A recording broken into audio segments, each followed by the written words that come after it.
We've had a great summer of cycling.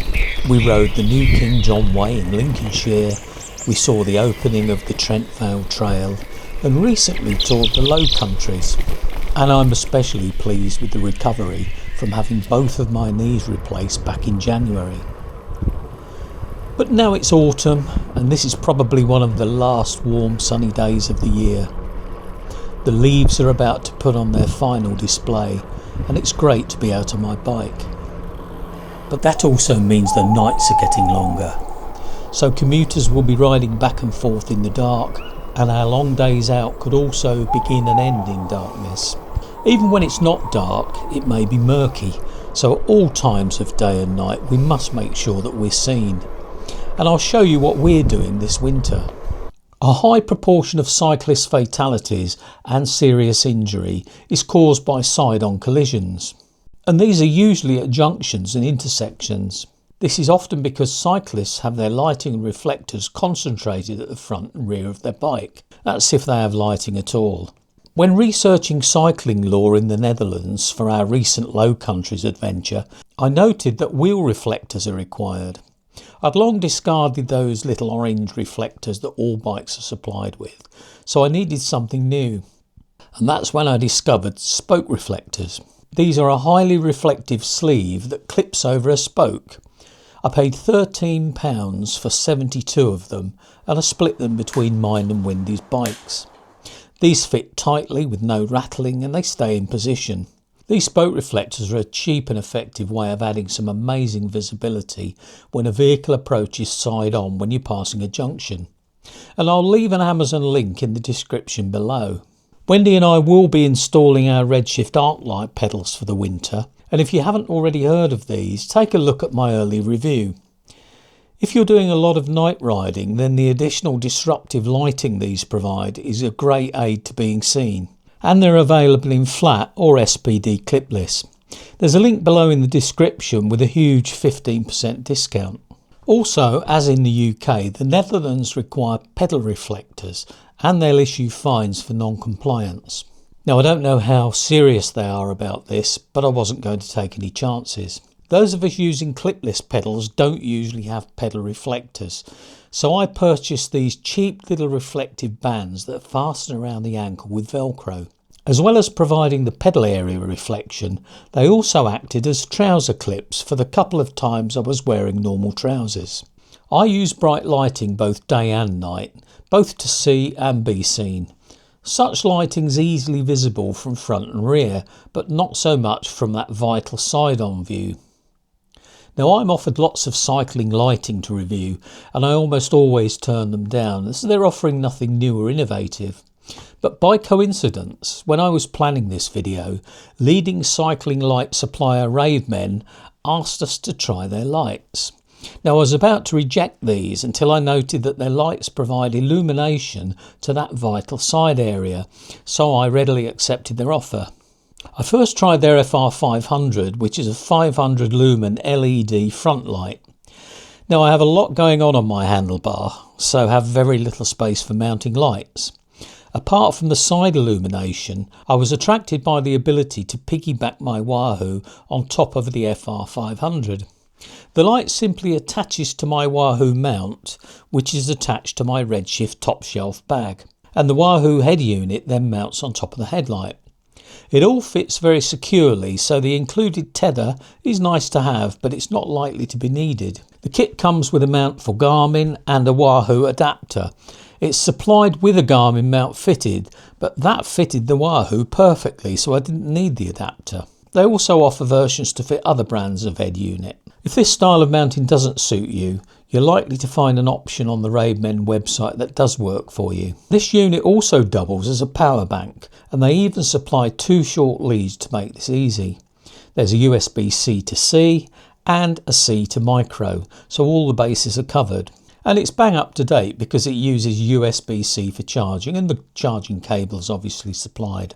Now I've never understood lights being used as power banks, so surely you need the power for the light. But that was until I forgot to charge my Bicom 20 unit, so I was able to pop it on charge during my ride over to meet Wendy, and by the time I got there it was fully charged, so this did prove to be useful. But personally, I wouldn't use the power bank function if I was out on a ride where I knew I was going to need lights in the dark. But if you're using it in flashing mode for be seen purposes during the day, then there'll be plenty of spare power. And I may even try using it to power my Chilitech 4K front camera so I can get more than the 2.5 hours use on a charge. Another really useful feature is the auto off function. After 2 minutes of inactivity, the light hibernates. Now, I often forget to turn lights off, especially in daylight, and it only needs a slight vibration to spark it up again. But what was it like on the road? Now, they claim 36 hours on a charge, but as is always the case, that's on the slowest flashing mode. If you want to ride with full beam, it will only give you 2.5 hours of use. So ideal for commuters, but not for long night rides. Now, this is a test of the high setting, and it's ideal for road riding where there's no street lighting. It's not so bright as it would dazzle oncoming drivers, but I'd still prefer to avoid the chance of this happening. One push of the power button will drop down to the mid brightness, which I found plenty bright enough for this very dark lane, and it increased duration to 3.2 hours. One more push and I was on the low setting, and much to my surprise I could still see the road clearly, and what's more, this would give me 6.5 hours of illumination. The wide spread of the beam not only provides warning illumination from the side, it also lights up verges and curbs so you can see any obstacles in your path. At only a shade over 100 grams, I'm happy to leave the FR500 permanently mounted and use its bright be seen mode for daytime riding. Now, powerful lights like these do generate a lot of heat, so Ravemen has built in an aluminium base to act as a heat sink. This also keeps the heat away from your head unit. The negative for me was the fact that if I dipped from fully bright down to mid power, I had to cycle through all following modes until I got back to full power.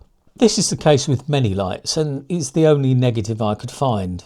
Having said that, I find it easier just to slightly shade the beam with my hand if I think a driver may be dazzled.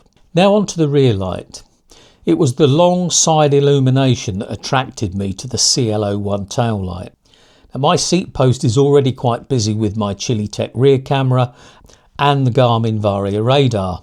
So I was pleased to find that Ravemen have thought this through and provide 3 mounting options. And in the box you'll receive 2 of these. Firstly, there is the seat rail mount. This strong fiberglass and nylon mount clips onto the saddle rails with a firm snap. It seems very strong and secure, but you can add some cable ties if you're in any doubt.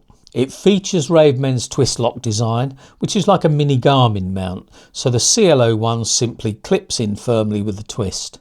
If you prefer a seat post fitting, a twist lock mount is also included. A third option, available as an extra, is their ABM 12 clip mount. This is ideal for clipping to a saddlebag or a pannier, and the clip is so strong that I had to struggle to remove it, so I doubt it'll fall off accidentally. And if you add this to your order, they only charge you £2.65 extra. Weighing just 21 grams, you'll not notice it, but drivers shouldn't fail to see the up to 30 lumens flash and a 300-degree beam spread. And depending on which of the 5 modes you choose, you'll get up to 45 hours of use. Now, both the tail light and the headlight have battery level indicators, so you should never be caught out with a flat battery. The tail light has the same auto hibernate function as the headlight, so battery power wastage is minimised. And these are the various modes, which include 2 solid and 3 flashing. And as a useful addition, there's an inbuilt brake light that gives a 2-second high burst of light when braking is detected. And finally, just like the front light, this is IPX6 weatherproofed, so wet weather is not a problem. I can't comment on their performance over time, but I do know people with Ravemen Lights and they speak highly of them. Well, I hope you found this useful, and I'd appreciate a like if you did like it. And if you haven't already subscribed and want to see more like this, please consider subscribing, especially as it costs you nothing. I've added links below if you wish to purchase any of the items featured. With both the Amazon and Ravemen links, the channel will receive a small commission, but it doesn't cost you any more. There is a discount code for the Ravemen products. However, as I always say, look around for the best deal, especially as many good cycling retailers stock Ravemen products. So thanks for watching, and I hope you'll join me again soon, where I'll be showing you how we got on our Low Countries adventure. Bye for now.